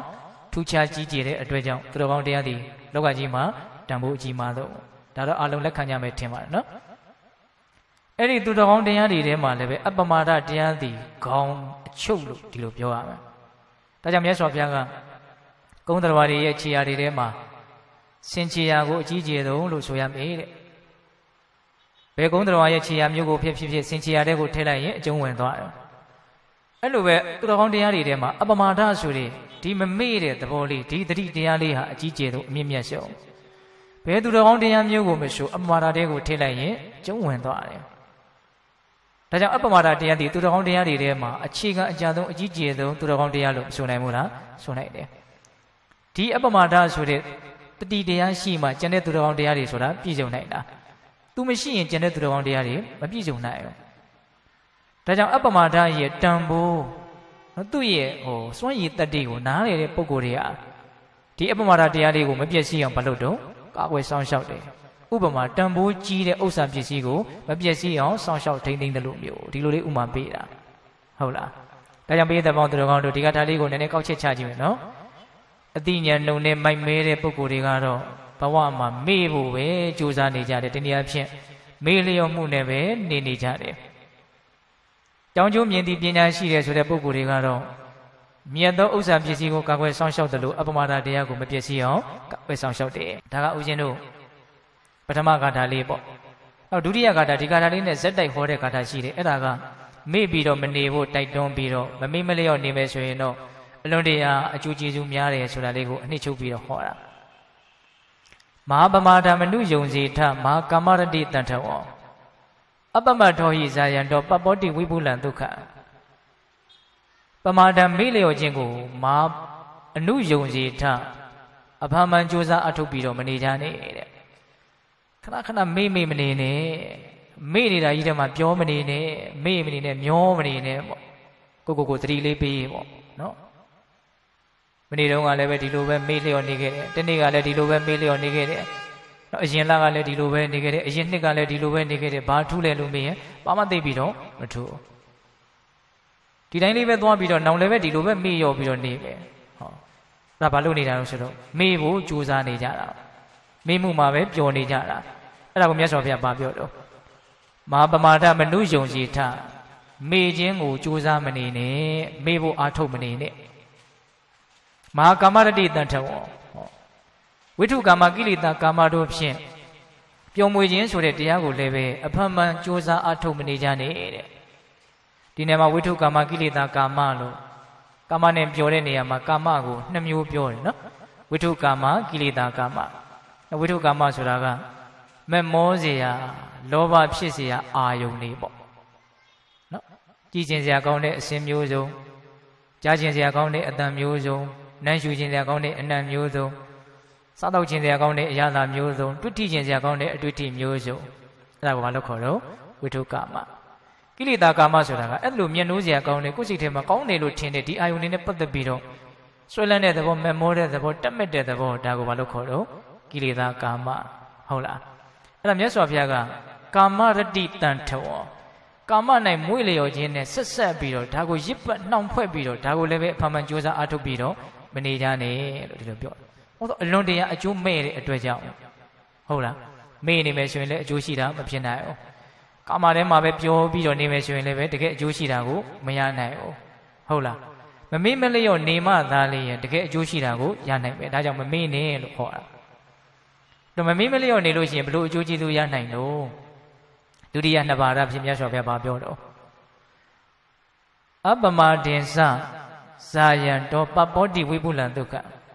အပမထောဟိဇာယံတောပပောတိဝိပုလံဒုက္ခမမေ့မလျော့နေပြီးတော့တတိတရားနဲ့မိမိခန္ဓာမှာထင်ရှားဖြစ်ပေါ်နေတဲ့သဘာဝတရားတွေကိုရှုမှတ်ဆင်ခြင်ပွားများပြီးတော့နေမယ်ဆိုလို့ရှိရင်ပပောတိဝိပုလံဒုက္ခအလွန်ကြီးကျယ်များမြတ်တဲ့ချမ်းသာကိုရနိုင်တယ်အလွန်ကြီးကျယ်များမြတ်တဲ့ချမ်းသာဆိုနိဗ္ဗာန်ချမ်းသာကိုပြောတာမမေ့မလျော့ကြိုးစားအထုတ်မယ်ဆိုလို့ရှိရင်ဝိပုလဒုက္ခလို့ဆိုတဲ့ကြီးကျယ်များမြတ်တဲ့နိဗ္ဗာန်ချမ်းသာကိုရနိုင်တယ်ဒုက္ခခတ်သိငြိမ်းသွားနိုင်တယ်ပေါ့ဒီနေ့မှာဦးဇင်းတို့အပမထောဟိဇာယံတောဆိုပြီးတော့အလိုလေးဟောတယ်ဇာယံတောတဲ့အာရမဏုပဇံလက္ခဏုပဇံဆိုတဲ့ဇန်တစ်ပါးဖြင့်ရှုမှတ်ပြီးတော့နေရမယ်မမေ့မလျော့ဒီနေ့မှာဇံဆိုတဲ့စကားလေးနော်ဇံဆိုတာဘာလဲဆိုလို့ရှိရင်ကိလေသာတွေကိုရှုမြိုက်ပြစ်တယ်လို့အဓိပ္ပာယ်ရတယ်သဘောပေါက်လားဗျလောဘဓာတ်ဒေါသဓာတ်မောဟဓာတ်ဆိုတဲ့မကောင်းတဲ့ကိလေသာတွေကိုလောင်ကျွမ်းသွားအောင်ရှုမြိုက်ပြစ်တာဇံတဲ့ဟုတ်လားအဲ့ဒီဇံကဥရှင်တို့အာရမဏုပဇံရှိတယ်လက္ခဏုပဇံရှိတယ်အကျဉ်းများဖြင့်အာရမဏုပဇံဆိုတာကတမာတိကိုအဓိကရည်ညွှန်းတယ်ပေါ့အကျဉ်းမြင်ပြောတာနော်လက္ခဏုပဇံဆိုတာကယုံနံတို့ရဲ့အနိစ္စဒုက္ခအနတ္တလက္ခဏာရေးသုံးပါးကိုရှုမှတ်ပွားများပြီးတော့နေတဲ့သဘောကိုလက္ခဏုပဇံလို့ပြောတာနော်အာရမဏုပဇံဆိုတာကဒီပညာအာယုံနော်အထူးသဖြင့်ပေါ့နော်ဒီအာယုံကိုစူးစူးဆိုင်ဆိုင်တည်တည်ငြိမ်ငြိမ်ဖြစ်အောင်ကြိုးစားအထုတ်ရင်းနဲ့အနိဝရဏတရားတွေမဖြစ်အောင်ကြိုးစားတာဒါကဦးဇင်းတို့အထူးသဖြင့်တမာတိပေါ့အာရမဏုပဇံလက္ခဏုပဇံဆိုတာဒကာဓမ္မတို့ဦးဇင်းတို့ခန္ဓာ၅ပါးယုံနာနှစ်ပါးတို့ရဲ့အတည်မြဲမှုမရှိတဲ့အနေစာအကောင်းမဟုတ်တဲ့ဒုက္ခအဆိုးမရသောမပိုင်သောမနိုင်သောမိမိအလိုသို့မလိုက်သောအနတ္တလို့ဆိုတဲ့ နေဆဒုက္ခအနတ္တလက္ခဏာရေးသုံးပါးကိုပိုင်ခြားသိမြင်ပြီးတော့နေတဲ့သဘောဒါကိုဘာလို့ခေါ်လက္ခဏုပါဇံနားလည်နော်တော့ဆိုလိုတာကမမိတ်မလျော့တဲ့တတိတရားနဲ့တမာတိနဲ့ပညာကိုပွားများပြီးတော့နေရမယ်ဘာနဲ့ဘာကိုပွားများနေရမယ်တမာတိနဲ့ပညာဟုတ်လားအဲ့လိုပွားများနေမယ်ဆိုလို့ရှိရင်ဘာရနိုင်တော့ပပ္ပောတိဝိပုလံဒုက္ခကြီးကျယ်များမြတ်တဲ့ချမ်းသာဒုက္ခကိုရနိုင်တယ်ကာထာနှစ်ပုဒ်နော်ပထမကာထာကဘာပြောတယ်ဗျာလူမိုက်တွေဟာမေးဖို့ကြိုးစားနေတယ်ပညာရှိတွေကတော့မမေ့မလျော့ခြင်းဆိုတဲ့အပမာဒတတိတရားလေးကိုအလွန်တန်ဖိုးကြီးတဲ့ဥစ္စာပစ္စည်းကိုကာကွယ်ဆောင်ရှောက်တယ်လို့မျိုးအပမာဒတရားလေးကိုမပြည့်စည်အောင်ကာကွယ်ဆောင်ရှောက်တယ်မေ့လျော့ပြီးတော့မနေကြနဲ့ကာမနဲ့ပျော်မွေ့နေတာကိုပဲအဖန်ဖန်ကြိုးစားပြီးတော့မနေကြနဲ့မမေ့မလျော့နေမယ်ဆိုလို့ရှိရင်အလွန်ကြီးကျယ်တဲ့နိဗ္ဗာန်ချမ်းသာကိုရနိုင်တယ်လို့ဒါကဒုတိယကာထာရဲ့အဓိပ္ပာယ်ဟုတ်လားဒီကာထာလေးနှစ်ပုဒ်ကိုမြတ်စွာဘုရားဘာဖြစ်လို့ဟောတာတော့ဟောရခြင်းအကြောင်းတရားလေးကတမျိုးတစ်ပါးသာစိတ်ဝင်စားရရှိတယ်မြတ်စွာဘုရားလက်ထက်ကဘာလနက္ခတ္တပွဲဆိုတာရှိတယ်တဲ့နော်ဘာလနက္ခတ္တပွဲတဲ့နားလည်လို့အောင်ပြောရရင်တော့လူမိုက်တွေနော်ပျော်တဲ့လူမိုက်တွေတောင်းကျမ်းတဲ့ပွဲပေါ့နော်လူမိုက်တွေဗရုပ်ကြတဲ့လူတွေလမ်းပေါ်ထွက်ပြီးတော့စူကြဆဲကြအော်ကြဟစ်ကြ9ရက်တိုင်တောင်ကျင်းပါတယ်လို့ဆိုတယ်။နောက်စားထဲမှာရေးပြထားတာကကိုယ်ခန္ဓာကိုယ်ကိုပြာတွေတုပ်ဟုတ်လားနောက်ချီတွေဘာတွေနဲ့လိမ့်နော်တော်တော်ကြည့်ကောင်းပါပဲဟုတ်လားပြာတွေဘာတွေတုပ်နောက်ချီတွေဘာတွေလိမ့်ပြီးတော့လမ်းတကာလမ်းအကုန်လှဲ့အုပ်စုဖွဲ့ပြီးတော့တောင်းကျမ်းကြတယ်လမ်းပေါ်မှာဘုရားမှုရှိတဲ့တန်ဃာတော်တွေမြို့ထဲကိုဆုံးကမကြွနိုင်ဘူးလမ်းပေါ်မှာလူမိုက်တွေတောင်းကျမ်းနေလို့ဟုတ်လားအသိဉာဏ်ရှိတဲ့ပုဂ္ဂိုလ်တွေနူးညံ့သိမ်မွေ့တဲ့ပုဂ္ဂိုလ်တွေသာဝတိမြို့မှာအရိယာပုဂ္ဂိုလ်တွေအများကြီးရှိတာအဲ့ဒီအရိယာပုဂ္ဂိုလ်တွေလမ်းပေါ်မထွက်ရဲဘူးအဲ့ဒီ9ရက်အတွင်းမှာဘာဖြစ်လို့တော့လမ်းပေါ်မှာလူမိုက်တွေတောင်းကျမ်းနေလို့နော်အဲ့ဒီလူမိုက်တွေကအဲ့ဒါအမျိုးမျိုးဆဲကြဆိုကြအယုဒ္ဓအနတ္တမကြမ်းမမနာသာနော်ရုပ်ပါပြီညစ်ပတ်ပြီဆိုတဲ့စကားမျိုးတွေကိုပဲပြောကြတာအဲ့ဒါအိမ်တိန်ရှိရောက်ပြီဆိုရင်အဲ့ဒါပြောချင်တာပြောဒါဘယင်ကလည်းခွင့်ပြုထားရတဲ့အနေအထားမျိုးမှာရှိဟန်တူတယ်ဘာလနက္ခတ္တပွဲတယ်အဲ့ဒီအိမ်ကလူတွေကဒီလိုပြောတဲ့ဆိုတဲ့အတန်တွေကိုနားမခံတာဘူးမကြားကျင်ဘူးဆိုလို့ရှိရင်သူတို့ကိုပတ်စံလေးပါလေးပေးစားစရာလေးပါလေးပေးလိုက်ရင်တော့ထွက်သွားတယ်တဲ့ဟောစိတ်ကူးနဲ့မြင်းကြည့်စမ်းပါနော်လမ်းတကာလှဲ့အိမ်တကာရှိမှအဲ့လိုမျိုးစူညံပြီးတော့ဒီလိုမျိုးအယုဒ္ဓနတ္တတွေပြောဆိုပြီးတော့နေကြတာဘာလနက္ခတ္တပွဲဘယ်နှစ်ရက်ကျင်းပါတော့9ရက်ကျင်းပါတယ်အဲ့ဒီအခါမှာဦးဇင်းတို့9ရက်ရှိလို့ဥပဒကဒကကြီးတွေဒကမကြီးတွေအကြောင်းတော်ကိုရောက်တော့မြတ်စွာဘုရားကိုရှောက်ကြတယ်မြတ်စွာဘုရားဖရာမဖူးရတာ9ရက်တောင်ရှိပြီအဲ့ဒီ9ရက်အတွင်းမှာဘုရားမှုရှိတဲ့တန်ဃာတော်တွေကိုစုံဖုံးပေးဖို့အတွက်ပြည့်ပြည့်စုံစုံအကြောင်းတော်ကိုဒကာဓမ္မတွေကပို့ထားရအောင်ဘာကြောင့်လဲဆိုတော့ဒီလိုဘာလနက္ခတ္တလူမိုက်တွေပျော်ကြတယ်လူမိုက်တွေတောင်းကျမ်းကြတယ်ပွဲလန်းသဘင်ကြီးရှိနေလို့အဲ့လိုရှောက်တဲ့အခါကျတော့မြတ်စွာဘုရားကအဲ့ဒါကိုအကြောင်းပြုပြီးတော့သောတော်ကဂါထာလေးနဲ့ပုဂ္ဂိုလ်ခေါ်တာလောကကြီးမှာလူရည်လို့တော့ဖြစ်လာကြတာပဲဒါပေမဲ့အသိဉာဏ်ရှိတဲ့လူအသိဉာဏ်မရှိတဲ့လူနော်လူမိုက်ဆိုတာလည်းဒီနေရာမှာဦးဇင်းတို့အဆင့်အမျိုးမျိုးရှိမယ်ပညာရှိဆိုတာလည်းအဆင့်အမျိုးမျိုးရှိမယ်လောကီဥမာလေးနဲ့စဉ်းစားကြည့်ပေါ့လူဆိုးတွေတခုတွေရာဇဝသားတွေမှာလည်းပဲအဆင့်အမျိုးမျိုးမရှိဘူးလားနည်းနည်းဆိုးတယ်များများဆိုးတယ်အလွန်အကျူးအထူးသဖြင့်ကိုဆိုးတယ်ဆိုပြီးတော့အဆင့်တွေမရှိနိုင်ဘူးလားရှိတယ်ဒါကြောင့်သူတို့လွန်ကျူးတယ်သူတို့ဆိုးပုံဆိုးနေကိုပဲကြည့်ပြီးတော့သူတို့ကိုပေးတဲ့အပြစ်ဒဏ်တွေကတယောက်နဲ့တယောက်တူလားမတူဟုတ်လားအဲ့လိုပဲဦးဇင်းတို့လူမိုက်ဆိုတာလည်းအဆင့်အမျိုးမျိုးရှိတယ်စောတော်ကပြောခဲ့တဲ့လူမိုက်နဲ့အခုပြောတဲ့လူမိုက်ကအတိတ်ပဲအရင်ကြီးမတူဘူးနော်စောတော်ကမကောင်းမှုအကုသိုလ်ဒုစရိုက်တွေကိုရဲဆက်ဆက်လုပ်ပြီးတော့ကိုရှင်းအောင်အထုတ်နေကြတဲ့ပုံကိုယ်တွေကိုလူမိုက်လို့ပြောတာဟောအခုဒုတိယပိုင်းမှာပြောတဲ့လူမိုက်ကြတော့အဲ့ဒါတည်းနူးညံ့သိမ်မွေ့သွားတယ်မိမိရောပေါ့ဆာဆာကုသိုလ်တရားတွေကိုမေ့နေတယ်ကိုယ်ခန္ဓာကိုယ်ဘဝရဲ့သဘာဝတွေကိုသိအောင်ကြိုးစားအထုတ်မှုဘာမှမရှိဘူးဘာတွေဖြစ်လို့ဖြစ်နေမှမသိဘူးကိုယ်ဘဝဘာတွေဖြစ်လို့ဖြစ်နေမှမသိဘူးသတိထားတာမရှိဘူးအောင်မေ့တာအမှတ်ရတာမရှိဘူးအဲ့ဒါလို့ပမာဒနဲ့မေ့နေမေ့ဖို့ပဲကြိုးစားနေတယ်ဆိုရင်အခုဒုတိယပိုင်းမှာအဲ့ဒါသူ့ကိုဘာလို့ပြောထားလူမိုက်လို့ပြောထားတယ်အဲ့ဒီဒေသနာနဲ့ညှိမယ်ဆိုရင်တရားဓမ္မတို့ဦးဇင်းတို့တွေဟာလူမိုက်စင်းရင်နဲ့ဝင်နေတဲ့အချိန်ကများမလားပညာရှိစင်းနဲ့ဝင်နေတဲ့အချိန်ကများမလားတရားမှလည်းမပြောပါလားနောက်ကိုပဲပြောရတော့မယ်နဲ့တူတယ်နော်ဦးဇင်းတို့ကတော့လူမိုက်စင်းနဲ့ဝင်နေတဲ့အချိန်ကပဲများမေ့ဖို့ကြိုးစားနေရင်ဗါတဲ့တော့လူမိုက်ပဲလေ မေ့နေတဲ့အချိန်ဟာအလွန်တရာဖြစ်နိုင်ကြီးအားကြီးတဲ့အခွင့်အရေးတွေကိုဖြုံးတိနေရလဲရောက်တယ်ဟုတ်လားတကယ်လို့မေ့ရင်းနဲ့အကုသိုလ်တွေများလားလောဘဒေါသတွေကြီးလိုက်မဟုတ်တာတွေလှုပ်တာတွေမဟုတ်တာတွေပြောတာတွေဖြစ်လာရဲ့ကိုယ့်ရဲ့ဆင်းရဲဒုက္ခကိုကိုယ်တိုင်ဖန်တီးရကိုမရဘူးလားရောက်တယ်အမေ့နေခြင်းကြောင့်ဖြစ်ပေါ်လာတဲ့အပြစ်အနာစာတွေဒုက္ခတွေကိုပြောမယ်ဆိုရင်ကုန်နိုင်မလားကုန်နိုင်ဘူးဒါပေမဲ့ဒါတွေကိုကြည်ကြည်ပြတ်ပြတ်နားမလည်တဲ့အခါနားလေတော့လည်းပဲမစင်းသားမိတဲ့အခါပေါ့ပေါ့လေးဖြစ်တယ်လို့လေးနေတဲ့အနေအထားတွေဘဝမှာအများကြီးမရှိဘူးလားရှိတယ်မေ့ဖို့ကြိုးစားနေကြတာနော်တတိတရားလက်ကင်ထားပြီးတော့တန်ဖိုးရှိအနှစ်သာရရှိချမ်းသာဒုက္ခနဲ့ပြည့်စုံအောင်ကြိုးစားအထုတ်တဲ့အပိုင်းအလွန်အားနည်းနေတာအဲ့ဒါဘယ်စင်းနဲ့ဝင်သွားလူမိုက်စင်းနဲ့ဝင်သွားပမာဒမနုယုံစံတိဘာလာတုံမိတိနောစန္တာအမျော်မြင်နေတဲ့ညံနေတဲ့အတိနေတဲ့လူမိုက်တွေဟာမေ့ဖို့ပဲကြိုးစားနေတာဟုတ်လားပညာရှိတဲ့ပုဂ္ဂိုလ်ကြတော့ဒီမမေ့မှုလေးကိုမလုပ်တာတော့မပြည့်စည်အောင်အပွန်းအပယ်မခံနိုင်ဘူးတတိလေးနဲ့ပဲတစ်စက်နေခြင်းတယ်တတိနဲ့နေခြင်းရဲ့အကျိုးကျေးဇူးကိုသူအများကြီးသိတယ်တတိနဲ့နေခဲ့လို့လည်းပဲသူချမ်းချမ်းသာသာဖြစ်ရတယ်ဆင်းရဲဒုက္ခတွေကလွတ်ခဲ့ရတယ်ဆိုတာကိုလည်းသူသိတယ်ဟုတ်လားဒါကြောင့်အလွန်တန်ဖိုးကြီးတဲ့ဥစ္စာပစ္စည်းကိုမပြည့်စည်အောင်စောင့်ရှောက်တယ်လို့မျိုးကုသိုလ်ကိုအမှတ်ရတဲ့တတိခန္ဓာမှာဖြစ်ပေါ်နေတဲ့သဘာဝတရားတွေရဲ့အပေါ်မှာအောက်မေ့အမှတ်ရနေတဲ့တတိဒီတတိဆိုတဲ့အပ္ပမာဒတရားကိုမပြည့်စည်အောင်သူဘာလို့တော့ကာကွယ်ဆောင်ရှောက်တယ်ဒါဟောတာနော်မြတ်စွာဘုရားကဟောတာကတော့လမ်းပေါ်မှာတောင်းကျမ်းနေတဲ့လူမိုက်တွေကိုအကြောင်းပြုပြီးတော့ဟောတာပဲဒါပေမဲ့တကယ်တော့ဒကာဓမ္မတို့ဦးဇင်းတို့တာမန်ရေဘူးရအားလုံးသောပုံကိုယ်တွေကိုလာပြီးတော့ထိတယ်လို့မဆိုနိုင်ဘူးလားလူမိုက်တွေကဘာလုပ်နေတော့မေ့နေကြတယ်ပညာရှိတွေကတော့မမေ့မလျော့မှုကိုမပြည့်စည်အောင်ထိမ့်သိမ့်နေကြတယ်နော်မမေ့မလျော့မှုပြည့်စည်သွားပြီတတိလွတ်သွားပြီဆိုတာနဲ့တတိလက်လွတ်ငှက်တောင်ကြော့ဝတ်နဲ့မကင်းပြီတဲ့ဒီတန်ပေါင်လေးငယ်လေးကစားရကြမယ်ထင်ပါနော်တတိလက်လွတ်သွားရင်ဘာဖြစ်သွားငှက်အတောင်ကျွတ်တယ်လို့လေငှက်အတောင်ကျွတ်သွားပြီဆိုရင်ဘာအစွမ်းတတိမှမရှိတော့ဒုက္ခအကြီးကြီးရောက်တော့တာပေါ့နော်အဲ့လိုပဲဒကာဓမ္မတို့ဦးဇင်းတို့တတိမရှိတဲ့အချိန်တိုင်းမှာဘာအစွမ်းတတိမှရှိတယ်လို့မဆိုနိုင်ဘူးဟုတ်လားတတိလက်လွတ်ငှက်တောင်ကျွတ်ဝတ်နဲ့မကင်းပြီဝတ်ဆိုတာဘာတော့ဒီဒုက္ခတွေစက်တွေလဲနေတာဒုက္ခတွေတစ်မျိုးပြီးတစ်မျိုးဖြစ်နေတ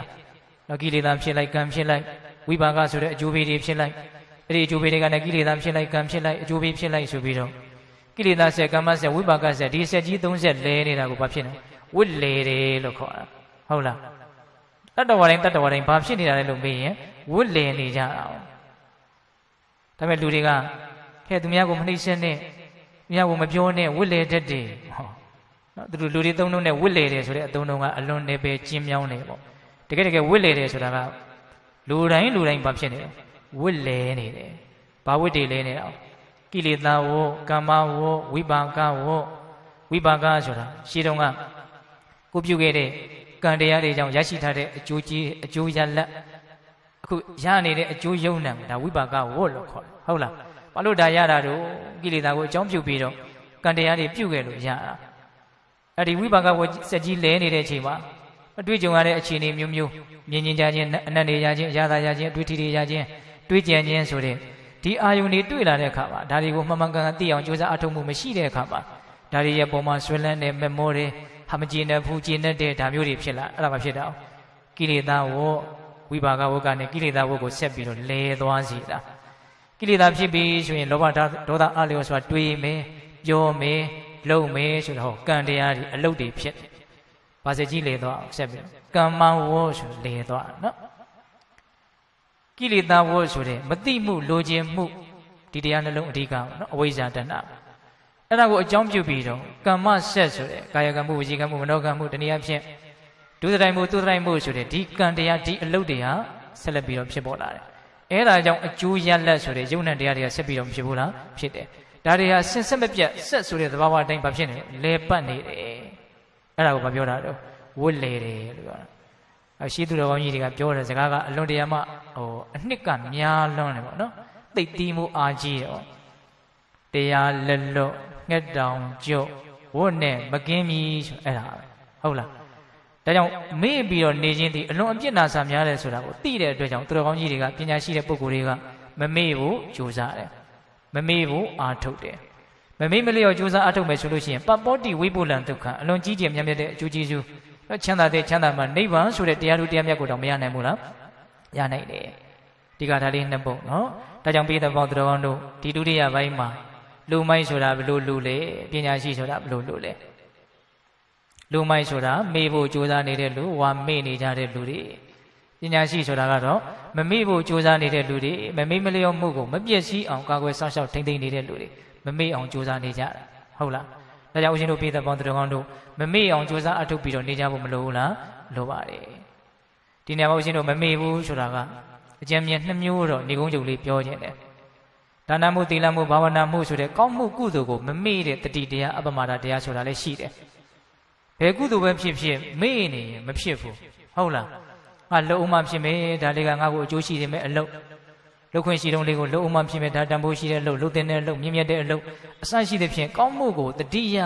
ပြီးတော့နှိုးဆော်တိုက်တွန်းမှကောင်းမှုဆိုတာဖြစ်လာဟုတ်လားအဲ့လိုပဲသီလမှုမေ့နေရင်မရပါဘူးမေ့တာနဲ့တကွာတပြိုင်တည်းကိလေသာဝင်လာပြီးတော့ဒုက္ခိလေသာခိုင်းတဲ့အတိုင်းလှုပ်တာတွေပြောတာတွေနော်ဖြစ်လာတာနဲ့အမျှဒါသီလနယ်ပယ်ကိုချိုးဖောက်မိသွားပြီဆိုတာနဲ့သီလကပျက်စီးသွားတယ်ဟုတ်တယ်မဟုတ်လားဒါကြောင့်ပိဿပေါင်းတော်ကောင်းတို့ဘယ်ကုသိုလ်ပဲဖြစ်ဖြစ်မေ့လျော့မှုနဲ့မရနိုင်ဘူးမမေ့လျော့မှုနဲ့သာလေရနိုင်တယ်နောက်ထပ်ဦးဇင်းတို့အပ္ပမဒတရားကဘာပြောခြင်းတော့မိမိခန္ဓာမှာဖြစ်ပေါ်နေတဲ့သဘာဝတရားတွေကိုမှန်မှန်ကန်ကန်အောက်မေ့အမှတ်ရတယ်ဆိုတဲ့တတိတရားအပ္ပမဒတရားလေးရှိရမယ်လူငယ်လေးတွေနားလည်အောင်ပြောရင်တော့ကိုလောလောဆယ်ဘာဖြစ်နေလဲဆိုတာလေးကိုသိအောင်သတိထားရမယ်နော်ဘာတွေဖြစ်နေတော့သတိထားပါသတိထားတဲ့နေရာမှာလည်းပဲဦးဇင်းတို့အဓိကအခုလောလောဆယ်ဖြစ်နေတာကိုသတိထားရမယ်သတိထားမှသူကမှန်မှန်ကန်ကန်သိနိုင်တာ။ဘာလို့အတိတ်ကဖြစ်ခဲ့တဲ့အရာတွေကတကယ်တမ်းကမရှိတော့ဘူး။တော့ပေါ့လား။မရှိတော့တဲ့အရာတွေနဲ့မှန်မှန်ကန်ကန်သိအောင်လေ့လာဖို့ဆိုတာအရန်ခဲရင်တယ်။ဒါမြတ်စွာဘုရားကဒါကြောင့်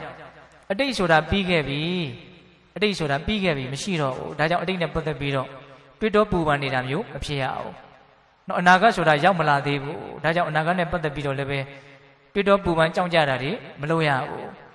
ပိဿုပန်နဲ့စယောဓမ္မတထဝိပဿတိအခုလောလောဆယ်ပိဿုပန်မှာဖြစ်ပေါ်နေတဲ့ဒီသဘာဝတရားလေးတွေရဲ့အပေါ်မှာမှန်မှန်ကန်ကန်အောက်မေ့အမှတ်ရတဲ့တတိတရားလက်ကင်ထားပြီးတော့ဒီသဘာဝတရားရဲ့သဘောလက္ခဏာတွေကိုနားလည်အောင်ကြိုးစားရမယ်ဆိုလိုတာကပိဿုပန်ယုတ်နံကိုအဓိကအခြေခံထားပြီးတော့သူတို့ရဲ့သဘာဝကိုသိအောင်မလုပ်ရမလို့ကြိုးစားရမယ်အဲ့လိုကြိုးစားတဲ့နေရာမှာဘာကအဓိကတော့လို့မေးရင်တတိကအဓိကတတိထားမှန်မှန်ကန်ကန်လေးအောက်မေ့ပြီးတော့နေရမယ်ဖြစ်စေအခိုက်အတန့်လေးမှာဒါပါလေရုပ်ပဲဖြစ်ဖြစ်နာမ်ပဲဖြစ်ဖြစ်ကောင်းတာတွေပဲဖြစ်ဖြစ်ဆိုးတာတွေပဲဖြစ်ဖြစ်ဒီအခိုက်အတန့်လေးဖြစ်လာတဲ့သဘာဝလေးကိုမလုပ်ရမလို့ဒလဇက်သိနေအောင်ကြိုးစားရမယ်အဲ့လိုတတိထားမှများလာလို့ရှိရင်ဒီဖြစ်ပေါ်လာတဲ့သဘာဝတရားတွေဟာဘယ်သဘာဝတရားမှတီးနေတာမြင်နေတာမရှိဘူးဆိုတဲ့အမြင်မှန်ကိုရနိုင်တယ်ပေါ့နေစာလက္ခဏာကိုသိတဲ့ဝိပဿနာဉာဏ်ကိုရည်ရွယ်တာပေါ့နော်မြင်တိုင်းကြားတိုင်းအနက်တွေရတိုင်းအရာသာတွေရတိုင်းတွေ့ထိမှုတွေရတိုင်းတွေးကြံမှုတွေဖြစ်တိုင်းသာသိနေမယ်ဆိုလို့ရှိရင်ဒီသဘာဝတရားတွေရဲ့မတည်မြဲတဲ့သဘောလက္ခဏာကိုမသိနိုင်ဘူးလားသိနိုင်တယ်အဲ့လိုပြစ္ဆုတ်ပံယုံနံကိုတတိထားပြီးတော့နော်ဒလဇက်တိနေအောင်ကြိုးစားအထုတ်ခြင်းအဖြစ်သူတို့ရဲ့သဘာဝအမှန်ဖြစ်တဲ့အနိစ္စဒုက္ခအနတ္တလက္ခဏာရဲ့သုံးပါးကိုမသိနိုင်ဘူးလားသိနိုင်အဲ့ဒါလို့ဆိုရင်အတိတ်တုန်းကလည်းပဲဒီလိုယုံနံမျိုးတွေဖြစ်ခဲ့တာအနာဂတ်မှာလည်းပဲဒီလိုယုံနံမျိုးတွေပဲဖြစ်အောင်မှာအတိတ်တုန်းကဖြစ်အခုပြစ္ဆုတ်ပံယုံနံနေတာလည်းအနိစ္စဒုက္ခအနတ္တဖြစ်တာမဟုတ်အတိတ်တုန်းကဖြစ်ခဲ့တဲ့ယုံနံတွေကလည်းအနိစ္စဒုက္ခအနတ္တဖြစ်ခဲ့တာပဲနောက်ဖြစ်အောင်မဲ့ယုံနံတွေကလည်းပဲအနိစ္စဒုက္ခအနတ္တမျှတာဖြစ်မဲ့ယုံနံတွေပဲလို့အတိတ်ကိုရောအနာဂတ်ကိုရောပြစ္ဆုတ်ပံကိုအကြောင်းပြုပြီးတော့သူကဖြစ်သွားသိသွားတယ်နားလည်သွားတယ်ဘောပေါက်လားဗျဒါကြောင့်အရေးကြီးတာကအတိတ်အနာဂတ်ပြစ္ဆုတ်ပံကာလ၃တန်မှာဘယ်ကာလမှာဖြစ်နေတဲ့သဘာဝတရားကိုအဓိကသိဖို့ကအရေးကြီးလဲလို့မေးရင်အလွန်နီးကပ်တဲ့ပြစ္ဆုတ်ပံမှာဖြစ်နေတဲ့အနေအထားကိုသိအောင်ကြိုးစားရမယ်ဟုတ်လားဒါကြောင့်အဲ့ဒီအပ္ပမာဒတွေနဲ့ပတ်သက်ပြီးတော့နားလည်မှုကြည်ကြဲပြန့်ပြန့်ရှိဖို့မလိုဘူးလားလိုတယ်ဆိုကြပါစို့အာနာပါနကမ္မထဝင်လေထွက်လေကိုသတိထားတဲ့လုပ်ငန်းစဉ်အပ္ပမာဒကိုမွေးမြူတဲ့ထူထောင်တဲ့ပြုစုပြိုးထောင်တယ်ဝင်လေဝင်တိုင်းထီတယ်ထီတိုင်းသိတယ်ထွက်လေထွက်တိုင်းထီတယ်ထီတိုင်းသိတယ်ဟုတ်လားဝင်လေနဲ့ထွက်လေနဲ့နှာသီးပြတနေရာနဲ့ထိခိုက်တဲ့နေရာလေးကိုစိတ်ဆိုင်ပြီးတော့ဝင်လေဝင်တိုင်းထီတိုင်းသိထွက်လေထွက်တိုင်းထီတိုင်းသိအာနာပါနကမ္မထကိုအဲ့လိုစီးပြန်ကြတာနောက်လူတိုင်းအထိုက်လျောက်တော့ကြိုးစားကြမယ်လို့ထင်ပါတယ်နော်အဲ့လိုထိတာကိုသိနေတဲ့ချိန်လေးမှာတတိတရားဆိုတာလေးကမဖြစ်မနေပါမနေဘူးလားပါ ပါလေထိမှုကိုတည်တိုင်းမှာအပမာဒတည်တဖြည်းဖြည်းနဲ့များလာတယ်လို့တနည်းအားဖြင့်ပွားနေတယ်ဆိုတဲ့အဓိပ္ပာယ်မျိုးကိုပြောလို့မရဘူးလားရတယ်ဟုတ်လားအဲ့လိုလေးဦးဇင်းတို့ပေးတဲ့ပေါင်းတော်ကောင်းတို့အပမာဒကိုထူထောင်ပြီးတော့နေမယ်ဆိုလို့ရှိရင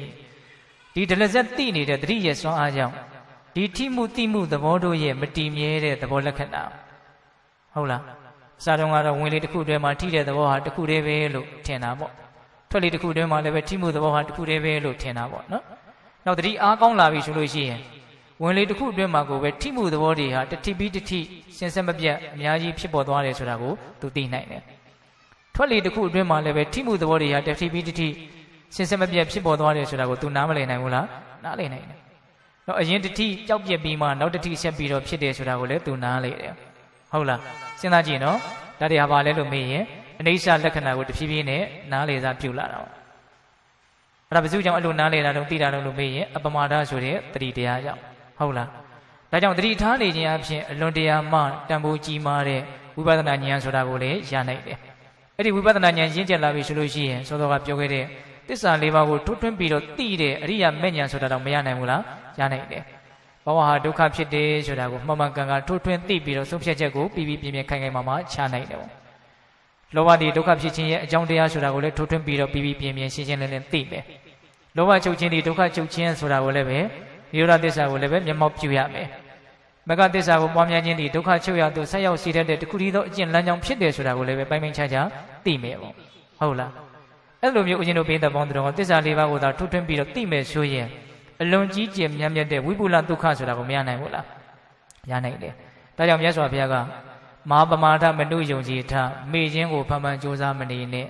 မဟာကာမရတိတန်ထဝဘဝတိုင်းတွေ့ခဲ့ကြုံခဲ့တဲ့ကာမမှာပြုံးမွေခြင်းဆိုတဲ့အဲ့ဒီကိစ္စကိုလည်းပဲနော်အယံကြီးကြိုးစားအထုတ်ပြီးတော့မနေနဲ့ဘာမှသိပြီးတော့အကျိုးမထူဘူးပေါ့ဟုတ်လားမမေ့မလျော့နေခြင်းကသာလေအလွန်ကြီးကျယ်မြတ်မြတ်တဲ့ချမ်းသာဒုက္ခကိုရရှိစေနိုင်တယ်လို့ဒုတိယကတည်းကအဲ့ဒီမှာဟောတာဟုတ်လားဒါကြောင့်ဦးဇင်းတို့ပေးတဲ့ပေါင်းတော်တို့ဒီကနေ့နော်လူမိုင်းနဲ့ပညာရှိဘာလနဲ့ပန္တိတာဆိုတော့တရားကောင်းစဉ်လေးတက်ပြီးတော့ဦးဇင်းတို့ပြောလိုက်ပါတယ်နော်အထိုက်လျောက်တော့အာယုံပြုနိုင်ကြမယ်ထင်ပါတယ်နော်အဲ့တော့ဦးဇင်းတို့ဘယ်နှပိုင်းပြောလိုက်တုံးများနှစ်ပိုင်းပြောလိုက်တယ်နော်ပထမပိုင်းမှာလူမိုင်းနဲ့ပညာရှိရဲ့အဓိပ္ပာယ်ကဘာလဲတော့လူမိုင်းဆိုတာကိုဆင်းရဲစေမဲ့အကြောင်းတရားဖြစ်တဲ့မကောင်းမှုတွေကိုလုပ်ကြရင်းနဲ့တန်တရားကြီးထဲမှာကိုယ်ဒီပင်လင်ကိုယ့်ရဲ့ရန်သူဖြစ်ပြီးတော့ကျင်လည်နေကြတာလူမိုက်တွေဟာမကောင်းမှုအကျိုးမပေးသေးခင်မှာတော့မကောင်းမှုကိုပြားရည်လို့ခြူတယ်လို့မှတ်ထင်နေကြတာမကောင်းမှုအကျိုးပေးပြီလဲဆိုရောဆင်းရဲဒုက္ခကိုပဲတွေ့ကြရတာလူမိုက်ဆိုတာညစ်ပြီးကစားနွားတို့ဟာမချင်မသူအခုမလွတ်သေးတော့ပြုတ်သစ္စာမကောင်းမှုဟာလည်းပဲအကျိုးမပေးသေးတော့သူ့စိတ်ထဲမှာတိတ်ထူးတယ်လို့မထင်ဘူးပေါ့ဟုတ်လားဒါပေမဲ့မကောင်းမှုအကျိုးပေးပြီလဲဆိုရောပြဖုံးထားတဲ့မိခဲလို့သူ့ကိုလောင်ကျွမ်းစေသောအဖြစ်ပူလောင်စေသောအဖြစ်အစဉ်လိုက်ပြီးတော့မနှိမ့်ဆက်ဘူးလားနှိမ့်ဆက်တယ်ဒါပထမပိုင်းမှာလူမိုင်းနဲ့ပတ်သက်ပြီးတော့ပြောခဲ့တာဟုတ်လားအဲ့ဒီလူမိုင်းနဲ့ဆန့်ကျင်ဘက်ပညာရှိရဲ့အဓိပ္ပာယ်ကိုဘာပြောခဲ့တော့မှတ်မိသေးလားလေသမားတွေဟာရေကိုကူလိုတဲ့နေရာကိုမြောင်းသွဲပြီးတော့ယူကြတယ်လေသမားတွေကတော့မြားတံကိုအပူပေးပြီးတော့ဖြောင်းကြတယ်လက်သမားဆရာတွေကတော့တေရိုင်းတုံးတွေကိုကိုလိုတဲ့ပုံသဏ္ဍာန်ဖြစ်အောင်လက်နဲ့ကရိယာပစ္စည်းအကူအညီယူပြီးတော့ဖန်တီးကြတယ်ပညာရှိသူတော်ကောင်းတွေကတော့မိမိကိုယ်ကိုမိမိရဲ့စိတ်ကိုဆုံးမတယ်ဆိုတာကိုနှစ်မျိုးပြောခဲ့တယ်မကောင်းတာမဖြစ်အောင်ကြိုးစားခြင်းကောင်းတာဖြစ်အောင်ကြိုးစားခြင်းဟုတ်လားဒါပထမပိုင်းမှာပြောလိုက်တဲ့ဘာလနဲ့ပဏိတနော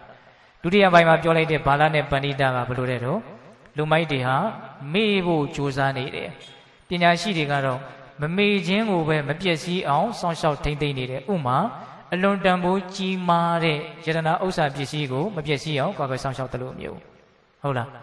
ဒီမှာပါဆက်ပြီးတော့ဦးဇင်းတို့ပြောလိုက်သေးတယ်မေ့မနေနဲ့မြတ်စွာဘုရားတိုက်တွန်းခြင်းဟုတ်လားကာမနဲ့ပြောမွေးနေတာကိုဖန်ဖန်ကြိုးစားမနေနဲ့မမေ့မလျော့နေမှသာလျင်နိဗ္ဗာန်ချမ်းသာလို့ဆိုတဲ့ဒုက္ခကိုတကယ်ငြိမ်းသွားစေတဲ့စစ်မှန်တဲ့ချမ်းသာဒုက္ခကိုရနိုင်ကြလိမ့်မယ်မေ့နေမယ်ကာမနဲ့ဖန်ဖန်ပြောနေမယ်ဆိုရင်တော့စစ်မှန်တဲ့ချမ်းသာဒုက္ခကိုမရနိုင်ဘူးဟုတ်လားဆင်းရဲဒုက္ခတွေတဲကိုပဲထိုးပြီးတော့ဆင်းသွားမယ်ပေါ့ဟုတ်လားဒါကြောင့်ပိဿပေါင်းတော်ကတော့ဒီကနေ့ည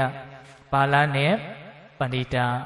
လူမိုင်းနဲ့ပညာရှိဟုတ်ရဲ့လားအဓိပ္ပာယ်ဘယ်နှမျိုးပြောလိုက်တော့2မျို